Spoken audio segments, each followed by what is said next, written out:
Hello and welcome to MahindraGuru.com's official YouTube channel and you are watching a new session of For Your Information FYI जहां आज हम नजर डालेंगे 28 जुलाई के इतिहास पे। जी हाँ, What happened on 28th जुलाई, क्या हुआ था ऐसा, क्या घटा था ऐसा जिसने इस दिन को बना दिया इम्पोर्टेंट। चलिए डालते हैं नजर इवेंट्स पे of 28th July. So here comes the first event. First World War started. Yes, 1914 was the year. 28th July was the date when the First World War started. इस वजह से इस दिन को याद रखा जा सकता है। आगे बात करेंगे बर्थडेज की, किनका जन्मदिन आता है 28 जुलाई को। तो the first personality which we have that is William James Herschel. 1858 was the year. 28th July was the date when William James Herschel was born. अब विलियम जेम्स हर्शल क्यों इंपॉर्टेंट है? विलियम जेम्स हर्शल इसीलिए important है क्योंकि यही पहले व्यक्ति हैं जिन्होंने भारत में फिंगरप्रिंट्स को as a test of security या फिंगरप्रिंट्स को यूज किया था किसी भी चीज को सेफगार्ड करने के लिए। आगे बात करें दूसरी पर्सनालिटी की, तो which we have that is an important and very well known renowned physician Baruch Samuel Bloomberg. 1925 was the year. 28th July was the date when Baruch Samuel Bloomberg was born. अब ये कौन है? तो ये hepatitis B के कहीं ना कहीं जुड़े हुए पर्सनालिटी है, जुड़े हुए साइंटिस्ट या फिजिशियन है। हेपेटाइटिस बी की खोज और उसके निवारण को लेके इनका काफ़ी सारा योगदान रहा है। नोबेल प्राइज रेसिपिएंट भी रह चुके हैं बारूच सैमुअल ब्लूमबर्ग। सो इस वजह से ये पर्सनैलिटी इंपॉर्टेंट हो जाती है। और इन्हीं के बर्थडे के साथ एक डे सेलिब्रेट होता है 28 जुलाई को, that is world hepatitis day. Yes, on 28th of July we celebrate World Hepatitis Day. So that is why this becomes an important. आगे अगर हम FYI क्वेश्चन बैंक की तरफ बढ़े तो for your preparations we have 10 more questions today. So let's move on to the very first and important question. शताब्दी express train was started in. शताब्दी express train कब शुरू की गई थी?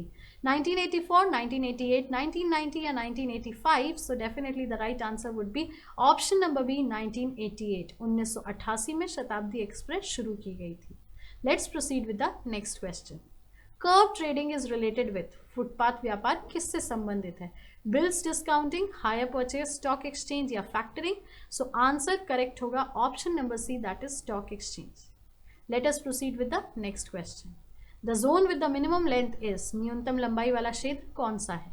North eastern railway, north Eastern Frontier railway, south east railway या south central railway? पूर्वोत्तर railway, पूर्वोत्तर सीमांत रेलवे, दक्षिण पूर्व रेलवे या दक्षिण मध्य रेलवे? सो सही आंसर होगा option number B, that is North Eastern Frontier Railway, पूर्वोत्तर सीमांत railway. Let's move on to the next question. Who is the father of international law? अंतर्राष्ट्रीय कानून के जनक कौन है? Hugo Grotius, Jeremy Bentham, T H. Green या H J. Laski? So definitely right answer is option number A, Hugo Grotius. Let's move on to the next question. The term politics was derived from two words, polis and polity, of which language? शब्द राजनीति किस भाषा के दो शब्द polis और polity से लिया गया? Greek, Latin, English, French and yes we know it very well, Latin, क्योंकि Latin के कई सारे words हम use करते हैं। Let's move on to the next question. Robert Clive was the governor general of. Robert Clive एक कहाँ के जनरल थे? डच, फ्रेंच, ब्रिटिश या पोर्चुगीज? तो right answer is option number C, British. Let's proceed on with the next question. Who was the first viceroy of India? Bharat के पहले viceroy कौन थे? Robert Clive, William Benedict, Lord Dalhousie या Lord Canning? So बात अगर हम करेंगे यहाँ पे फर्स्ट वाइसरॉय ऑफ इंडिया की, सो डेफिनेटली आंसर होगा option number D, that is Lord Canning. Let us move on to the next question. The element present in the largest amount in rocks and minerals is?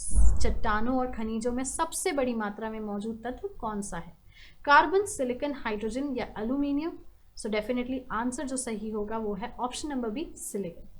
Let's proceed with the next question. The southernmost point of peninsular India that is Kanyakumari is? प्रायद्वीपीय भारत के सुदूर दक्षिण भाग में बिंदु जो कि कन्याकुमारी है वह कहाँ स्थित है?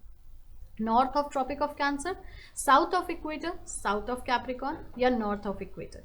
तो राइट आंसर है definitely option number D, that is north of equator, क्योंकि उसी से नीचे कहीं ना कहीं इक्वेटर की लाइन या भूमध्य रेखा बनती है। Let's proceed further with the last question. The Great Victoria Desert is located in? महान विक्टोरिया रेगिस्तान कहाँ स्थित है? कनाडा, वेस्ट अफ्रीका, ऑस्ट्रेलिया या North America? So right answer is option number C, Australia. इसी क्वेश्चन के साथ we'll end up this session. Do not forget to click on the like button, comment जरूर करिए, शेयर ज़्यादा से ज़्यादा कीजिए। New viewers to subscribe our channel so that maximum आप हमारे वीडियो से कनेक्ट कर सकें। महिंद्रा गुरु चैनल पे फिर मुलाकात होगी, तब तक के लिए खुश रहिए, ख्याल रखिए, पढ़ते रहिए और भूलिएगा मत, आपकी सफलता में ही हमारी सफलता है। Thank you so much.